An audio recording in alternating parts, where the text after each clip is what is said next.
ബലാത്സംഗ കേസെടുത്തതിന് പിന്നാലെ പ്രതികരണവുമായി നടൻ നിവിൻ പോളി. പരാതി പറഞ്ഞ പെൺകുട്ടിയെ പരിചയമില്ല എന്നും ആരോപണം അടിസ്ഥാനരഹിതമെന്നും നിവിൻ പോളി പറഞ്ഞു. ഇത്തരത്തിൽ ആരോപണം നേരിടുന്നത് ആദ്യമായാണെന്നും വാർത്തകൾ നൽകുമ്പോൾ കാര്യങ്ങൾ അന്വേഷിച്ചിട്ട് കൊടുത്താൽ നല്ലതാകുമെന്നും നിവിൻ പോളി പറഞ്ഞു. തന്റെ ഭാഗത്ത് 100% സത്യമുണ്ടെന്ന് ഉറപ്പുള്ളതുകൊണ്ടാണ് വാർത്താ സമ്മേളനം വിളിച്ചതെന്നും നിവിൻ കൊച്ചിയിൽ പ്രതികരിച്ചു. ഫ്ലാഷ് ന്യൂസ് ആയിട്ടൊക്കെ വരുമ്പോൾ അത് നമ്മളെ പല രീതിയിലൊക്കെ എഫക്ട് ചെയ്യുന്നുണ്ട്. നമുക്കും ഫാമിലിയൊക്കെ ഉള്ളതാണല്ലോ. അപ്പോൾ നിങ്ങളിങ്ങനെ ന്യൂസ് ഇടുന്നതുകൊണ്ട് കുഴപ്പമില്ല. പക്ഷേ അതിൻ്റെ ഒരു ബേസെങ്കിലും ഒന്ന് അന്വേഷിച്ചിട്ട് നിങ്ങൾ ഇത്തരം ന്യൂസുകളിലേക്ക് പോയാൽ നല്ലതാണെന്നൊരു അഭിപ്രായമുണ്ട്. പിന്നെ ഇത് ഞാൻ ഇന്ന് തന്നെ ഇത് വിളിച്ചതിൻ്റെ റീസൺ ഇത് ഇങ്ങനെ വലിച്ചു കിട്ടേണ്ട ആവശ്യമില്ലാന്ന് എനിക്ക് തോന്നി. അല്ലെങ്കിൽ എനിക്കിവിടെ ഓടി വിളിക്കേണ്ട കാര്യമില്ല.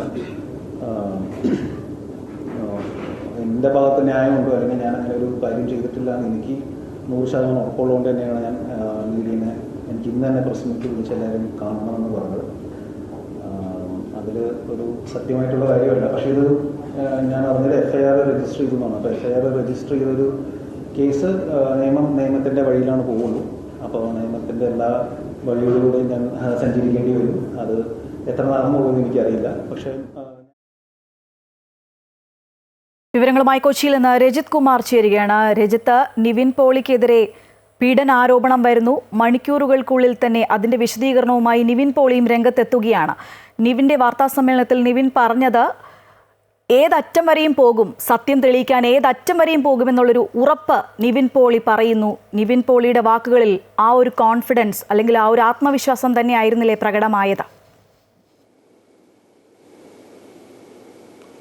തീർച്ചയായും അത്തരമൊരു ആത്മവിശ്വാസത്തോടു കൂടി തന്നെയാണ് നിവിൻ പോളി മാധ്യമങ്ങൾക്ക് മുന്നിലേക്ക് എത്തിയത്. പ്രധാനമായും 2023 വിദേശത്ത് വെച്ച്, അതായത് ദുബായിൽ എന്നാണ് ഇപ്പോൾ നിവിൻ പോളി തന്നെ വ്യക്തമാക്കിയിരിക്കുന്നത്, ദുബായിൽ വെച്ച് ഈ യുവതിയെ പീഡിപ്പിച്ചു എന്നാണ് യുവതി പറയുന്നത്. നിവിൻ പോളി 6ാം പ്രതിയാണ്. നിവിൻ പോളിക്കൊപ്പം മറ്റ് 5 പ്രതികൾ കൂടി തന്നെ പീഡിപ്പിച്ചു എന്നാണ് അവർ പറയുന്നത്. ഇതിൽ ആദ്യത്തെ 1ാം പ്രതിയായിട്ടുള്ളത് ഈ ശ്രേയ എന്ന് പറയുന്ന ആൾ തന്നെ പരിചയപ്പെടുത്തി എന്നാണ് യുവതി പറഞ്ഞിരിക്കുന്നത്. നേരിമംഗലം സ്വദേശിയായിട്ടുള്ള യുവതിയാണ് ഊന്നുകൽ പോലീസിൽ പരാതി നൽകിയിരിക്കുന്നത്. നേരത്തെ പോലീസിൽ ഇത്തരത്തിലൊരു പരാതി നൽകിയിരുന്നു എന്നാണ് യുവതിയും പറയുന്നത്. ഒപ്പം തന്നെ നിവിൻ പോളിയും അക്കാര്യം വ്യക്തമാക്കുന്നുണ്ട്. നേരത്തെ ഇത്തരത്തിലൊരു പരാതി ഉയർന്നു വന്നിരുന്നു. എന്നാൽ അന്ന് ഈ പരാതിയുമായി മുന്നോട്ട് വന്നത് തന്നെ മർദ്ദിച്ചു എന്ന പരാതിയായിരുന്നു ഉണ്ടായിരുന്നത്. എന്നാൽ അതിൽ നിന്ന് മാറി ഇപ്പോൾ പീഡനം ഉൾപ്പെടെയുള്ളവ ചുമത്തിക്കൊണ്ടുള്ള ഒരു പരാതിയാണ് ഇപ്പോൾ വന്നിട്ടുള്ളത്. നോൺ ബെയിലബിൾ ആയിട്ടുള്ള പരാതിയാണ്. 6 പേർക്കെതിരെയാണ് പോലീസിൽ കേസ് കൊടുത്തിരിക്കുന്നത്. ഈ കേസും പ്രത്യേക അന്വേഷണ സംഘം തന്നെ അന്വേഷിക്കുമെന്നാണ് നമുക്ക് മനസ്സിലാകുന്നത്. പ്രത്യേക അന്വേഷണത്തിന് ഈ കേസ് കൈമാറുകയാണ്. പ്രധാനമായും നിവിൻ പോളി വ്യക്തമാക്കുന്നത് ഈ ഒരു യുവതിയെ താൻ കണ്ടിട്ടില്ല, പ്രധാനമായി ഈ ഒരു തനിക്ക് അറിയത്തുമില്ല. അതിനാൽ തന്നെ നേരത്തെ ഈ കേസ് വന്ന സമയത്ത് തന്നെ പോലീസ് സ്റ്റേഷനിൽ നിന്നും തന്നെ ബന്ധപ്പെട്ടിരുന്നു.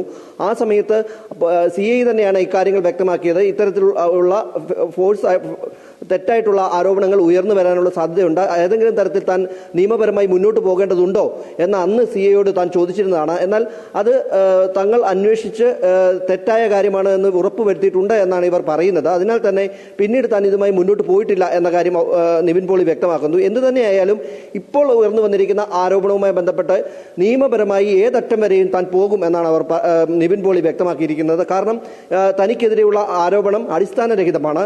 അതിനാൽ തന്നെ താൻ ഈ കുട്ടിയെ കാണുകയോ ഇവരെ ഏതെങ്കിലും തരത്തിൽ ഇവരെ ഫോൺ ചെയ്യുക അത്തരത്തിൽ യാതൊന്നും നടന്നിട്ടില്ല എന്ന കാര്യം നിവിൻ പോളി വളരെ ശക്തമായി തന്നെ പറയുന്നുണ്ട്.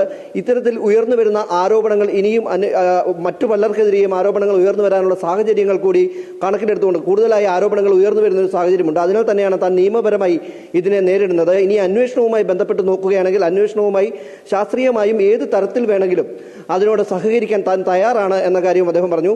പ്രധാനമായും ഈ കേസ് ഇത്തരത്തിൽ വാർത്തകൾ നൽകുന്ന സമയത്ത് ഇതുമായി ബന്ധപ്പെട്ടുകൊണ്ടുള്ള കാര്യങ്ങൾ കൂടി വ്യക്തത വരുത്തിയതിനു ശേഷം മാത്രമേ നൽകാവൂ എന്ന ഒരു അഭ്യർത്ഥന കൂടി അദ്ദേഹത്തിന്റെ ഭാഗത്തു നിന്നുണ്ടായിട്ടുണ്ട്. പ്രധാനമായും നിവിൻ പോളി വ്യക്തമാക്കിയത് തനിക്ക് കുടുംബത്തിന്റെ പിന്തുണ ലഭിക്കുന്നുണ്ട്. അതുതന്നെയാണ് തന്റെ ഏറ്റവും വലിയ കാര്യം. തന്റെ അമ്മയുടെയും കുടുംബത്തിന്റെയും പിന്തുണ തനിക്കുണ്ട്. അതുകൊണ്ട് തന്നെ ഈ കേസുമായി ബന്ധപ്പെട്ടുകൊണ്ടുള്ള താനും നിയമപരമായി നേരിടാൻ തന്നെയാണ്.